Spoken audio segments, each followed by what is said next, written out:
السلام عليكم، مرحبا بكم من جديد في القناة في فيديو جديد ووصفة جديدة. نتمنى هذا الفيديو يلقاكم في اتم الصحة والعافية وانتم تتشاهدوه. والاقتراح ديال اليوم كيكة من 3 ديال الطبقات، طبقة تنسيكم في طبقة، واحد المزيج، واحد المذاق صراحة تجي تتحمق لا شكلا لا مذاقا. وحتى المقادير فرا ما فيهاش بزاف ديال المقادير، تتقام اقتصادية نوعا ما، وشي حاجه بنينه معلكه تذوب في الفم. ضروري تجربوا هذه الوصفه، خصوصا المحبين الشوكولات والقهوه. جربوا هذه الوصفه وردوا عليا. فهنا كل ما احتاجيت فيها 2 الحبات ديال البيض اللي كان الحجم ديالهم صغير. الا كان الحجم ديالو كبير فديروا غير وحده فراها كافيه. رشه ديال الملحه وكاس ديال سكر سنيده، وخلطت هنا كلشي مزيان مزيان. غنخدمو حتى يتبدل ليه اللون غير بالخلاط اليدوي. المهم داك السكر ندوبو مزيان في هذا البيض مع التخلاط والتحريك المستمر. وعاد زدت عليهم نص كاس ديال الزيت. فهنا الا ما فيكم ما يبقى هكا يطرب بالخلاط اليدوي، فراه بامكانكم تستعملوا الخلاط الكهربائي اولا الباتور، تستعملوا اي حاجه تتعجبكم. فبالنسبه للقهوه فاستعملت هاد المعصره هذه، فتقدروا ديروا حتى سريع الذوبان، ولكن ما ننصحكمش بها. فمن الاحسن تستعملوا هذه اللي تتكون معصره، فراه تيكون المذاق ديالها شويه قاصح، حتى المذاق والنسمه تجي بارزه اكثر في هذا الكيك. اما بالنسبه لسريع الذوبان فراه دغيا تيختفي المذاق ديالها لانها ما قاصحاش.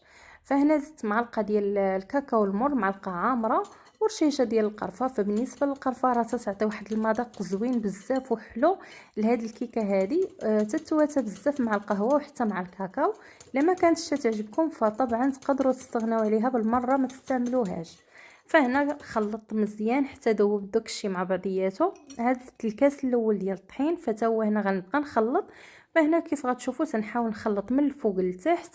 هنا غيب شويه لان داك الخليط يكون طلعناه في الاول باش هكا ما يهبطش، وتجينا هاد الكيكه مفشفشه وخفيفه، واهم شي راها تجي رطبه. زدت هنا 15 غرام ديال الخميره ديال الحلوى، وعاد زدت الكاس الثاني ديال الطحين. فهنا في المجموع ديال الطحين 2 ديال الكيسان بالعبار ديال الكاس ديال العنبه اللي عامرين مشارجين مزيان. صافي هنا فاش خلطت شوفوا الخليط فراه ما خصوش يكون ثقيل وفي نفس الوقت ما يكونش ثاني خفيف بزاف، باش ماشي هكا تجيو طيبوا الكيكه وتصدق تفش. فهنا القالب اللي غادي نستعمل فراه فيه 26 سنتيم، وهذه هي الطريقه باش نلبس ليه ورق الزبده في القاع باش هكا تنحيدوها بكل سهوله وما تتلصقش. صافي هنا تنقطعها، تنحاول هكا نقطع الجناب. فهنا ما بغيتش نقطع هذا المقطع غير باش تشوفوه بالنسبه للمبتدئين. فهنا راه ما احتاجيتش كاع ندهن الجناب لان هذا القالب عندي راه ما تيلصقش. طبعا القالب اللي غادي تستعملوه فراه تكونوا عارفين كيفاش داير، واش يلصق ولا لا. ولا ما بغيتوش تطيحوا في شي مشكل فمن الاحسن دهنوه بالزبده ولا بالزيت. فدرت داك الخليط، وهنا ضروري تنضربو مع سطح العمل وتندوز هكا واحد الكيرطون باش تجيني الطبقه مقاده وما يجيوش فيها داك بحال الا منبله ولا تجي منفوخه ولا مفرقعه. خاصها تجي طبقه واحده. فصافي ضربتها كيف قلت لكم مع سطح العمل ودخلتها هنا طيب على 180 درجه، شعلت غير لتحت. وخليتها تطيب راه تقريبا ديك 20 دقيقه، قل من 20 دقيقه صافي راها تتكون واجده. وشوفوا تبارك الله راه تجي منفوخه وطالعه. وفاش تاكدت بانها طابت صافي ونشفات، فهنا تقبتها بهذا الكاردون هذا صافي طلع ناشف. فهنا راه ما احتاجيت نحمرها في الوجه، غير الطياب ديال التحت فراه كان كافي. ما بغيتش نفوت فيها الطياب باش هكا ما تنشفش وتبقى خفيفه وزوينه. هنا فاش خرجتها خليتها غير شويه بدات تدفى، وعاد غادي نسقيها. فبالنسبه سقيتها انا بكاس ديال الحليب اللي كان بارد من الثلاجه. فهنا فاش نجيو نسقيو شي كيك دائما خاص يكون الكيك سخون والحليب بارد، اولا اي سقوه تكون بارده، اولا العكس الكيك بارد وديك الحاجه باش غادي نسقيو تكون بارده، باش هكا تنتفاداو الكيك ما تيتعجنش. صافي هنا خليته جانبا يبرد في الثلاجه ويشرب مزيان داك الحليب. ودزت هنا غادي نصايب الكريمه. هنا استعملت كاس ديال الحليب اللي درته في الفريغو حتى برد مزيان وتجمد، وزدت عليه كاس ديال كريم شونتي. فهنا درت قياس واحد، برتهم بالكاس ديال العنبه، فكاس ديال الحليب وكاس ديال كريم شونتي. فصافي هنا تنطلع فيهم وتنطرف فيهم.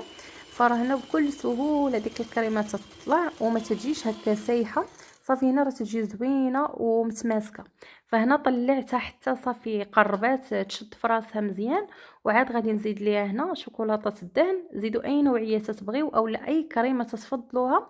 الا ما كانتش عندكم حتى شوكولاته الدهن تقدروا تذوبوا قبل غير الشكلاط الكحل ولا الشكلاط الابيض، يعني على حسب الطبقه كيفاش اللون بغيتوها تجي. هنا وقفت التطراب صافي، غادي نخليها على هذا القوام هذا تجي هكا شويه مرخوفه وفي نفس الوقت شاده راسها، وتبارك الله تجي الملمس ديالها لامع وحريري كيف شفتوا.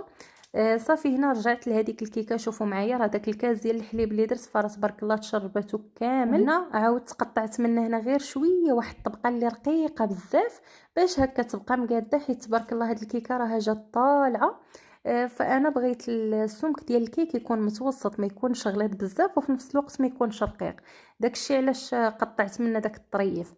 صافي هنا وعاودت زدت ديك الكريمه على الوجه ديالها، راه بكل سهوله تتقاد. وهنا حاولوا بما امكن تجيكم الطبقه مقاده باش فاش تزيدوا الكاناج يجي حتى الشكل ديالو زوين. فهنا درتها في الثلاجه ولا الفريغو، تيبقى على حسب الجو غير باش تشد راسها باش يجي هاد الكلاصاج او هاد الكاناج زوين في الوجه. بالنسبه للكلاصاج فهنا احتاجيت فيه كاس صغير ديال الحليب وزدت عليه شكلاط الكحل ديال الحليب. فهنا في المجموع راه عندي 100 غرام، فزدت غير نص ديال الكميه، وعاد زدت 50 غرام ديال الشوكولاط اللي النسبه ديالته عاليه ديال الكاكاو. فهنا خلطت مزيان داك الشوكولاط مع داك الحليب حتى داب، حتى شفت القوام ديالو جاني شويه مازال خفيف. صافي ورجعت زدت داك الشوكولاط. فهنا في المجموع هز ليا 150 غرام بالضبط. 100 غرام ديال الشوكولاط ديال الحليب و50 غرام ديال الشوكولاط اللي النسبه ديالته تتكون عاليه ديال الكاكاو. فبهذا الشكل هذا تنحصلوا على اللون زوين وفي نفس الوقت حتى داك الطعم ديالو راه تيجي شي حاجه زوينه وبنينه بزاف وتيجي شاد راسو تماما. فهنا بعد ما بردات هذيك الكيكه وحتى الكريمه شدات راسها، فخليت هاد الكلاصاج حتى بدا تيدفى. عاد زدتو، وبالنسبه للطريقه باش زدتو راكم شفتوا درت واحد السباتيل وخويت عليها، عاد سرحتو باش هكا نتفاداو ما نخويوش ديريكت، باش ما يجيناش هاد الكيك هذا فيه هذوك التقابي ولا محفر مع الكريمه. صافي وسرحتوه مزيان. وهاد الكيك هذه ما ننصحكمش انكم كيف تصايبوها كيف تحطوها تقدموها باش تكال. من الاحسن صايبوها بليله قبل عاد حطوها، فرا تبارك الله تتبرد داك الكيك تيتشرب، الطبقه الثانيه تتقاد تتشد راسها اكثر، وحتى الكلاصاج تيبرد تماما. فهاد الكيك هذه تتكال بارده تبارك الله تجي تتحمق لا شكلا ولا مذاقا. بالنسبه للطريقه ديال التزيين فهنا درت غير الفويتين دورته هكا في الجناب، حاولت ندير واحد الكميه منه. والتزيين طبعا راه تيبقى على حسب الرغبه، ديروا اي حاجه تتعجبكم اولا تخليوها حتى هكاك سامبل. اهم حاجه اللي تنأكد لكم عليها هي انها خليوها تاخذ راحتها في البروده، وكل طبقه عطيوها حقها باش هكا تجيكم متوله ومقاده وما يجوكمش دوك الطبقات ما باينينش اولا خايبين. صافي هنا غادي ندوز باش نقطعها. فهنا راه تتقطع بكل سهوله. شوفوا معايا الطريقه، وحتى هكا فاش تجيو تقطعوها فهنا ضروري ما تعاودوا تمسحوا هذاك الموس باش غادي نتقطعوا وتعاودوا تقطعوا به باش الطبقات هكا ما تيجوش موسخين وتيجي الشكل ديالهم زوين ومتول. المهم تجي واحد الكيكه تتحمق لا شكلا ولا مذاقا، خصوصا لعشاق القهوه والشوكولاط. فهاد الكيك هذا ديالكم راه تجي شي حاجه واعره هكا تصايبوها للضياف ديالكم اولا ديوها في يديكم الا كنتو معروضين. المهم ديال تحميره الوجه. وشوفوا معايا كيفاش تجي في الداخل خفيفه بزاف تذوب في الفم. الى عجبتكم الوصفه ديال اليوم كالعاده ما تبخلوش عليا من ارائكم تعليقاتكم تشجيعاتكم. الى كنتوا اول مره تشوفوا القناه مرحبا بكم والف مرحبا بكم. ما تنساوش تشتركوا الى كنتوا جداد وفعلوا زر الجرس باش دائما توصلوا بالجديد. والمقادير كالعاده غنخليهم لكم في صندوق الوصف حتى تاخذوهم وتجربوا الوصفه. بسلام عليكم، خليتكم على خير.